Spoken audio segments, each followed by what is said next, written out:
Toy Story 5 knows it's repeating the same plot again. After 3 stellar movies, and a very good fourth, plenty has been said about whether Toy Story 5 needs to happen. The devastating ending of Toy Story 3 appeared to close the saga with a notified handover from Andy to Bonnie. Then Toy Story 4 kept the franchise alive by breaking up the Woody and Buzz dynamic and giving Pixar's old cowboy a brand new purpose. Was there really enough bandwidth for another outing? Unsurprisingly, then there are pretty clear similarities between Toy Story 5's plot and past entries. Lilypad steamrolling into Bonnie's room and stealing her away from the toys follows the same obsolete concept that sat at the heart of Toy Story when a fancy new electronic toy arrived, Toy Story 2 when Woody broke, and Toy Story 3 when Andy went to college. But while Toy Story 5 is undeniably like its predecessors, the film itself appears to realize this. There's a moment in the Toy Story 5 trailer when Lilypad first appears, and a not just disappointed Rex responds with extinction. Not again. At face value, we can appreciate the dinosaur gag here, but there's a deeper, more meta reading. Because this isn't the first extinction Andy's toys have been through.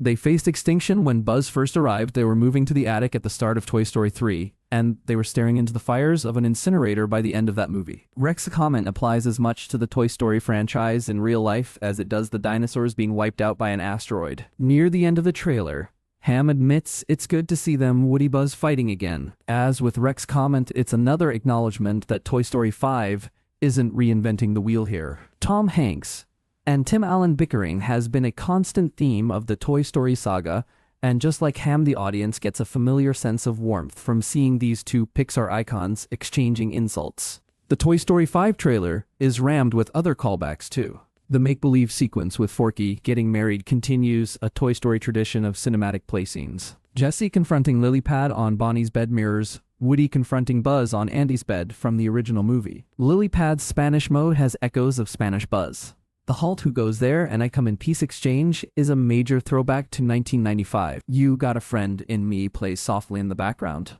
Woody and Buzz hang off the back of a moving car again. In stark contrast to Toy Story 4, Toy Story 5 isn't hiding its nostalgia. Toy Story has defied the odds to deliver a consistently high level of quality, while so many franchises around it have collapsed. There is enough goodwill built up for audiences to trust that Toy Story 5 can repeat the same premise, yet still add enough freshness to avoid feeling like a retread. Jessie's memories of Emily are evidently coming to the surface. The army of Buzz Lightyears is giving small soldiers vibes, and the idea of a balding Woody approaches new conversations about aging and death. At the same time, Toy Story 4 represented the franchise's first movie that didn't feel like essential Pixar viewing, and that could mark the beginning of a larger pattern. It's also difficult to ignore the fact that Pixar is no longer the surefire hit machine it used to be with movies like Elio and Lightyear, proving the aura of magical invulnerability from the company's first 20 years has faded. There's reason to hope for the best with Toy Story 5, but concerns over it being one film too far aren't completely unfounded either.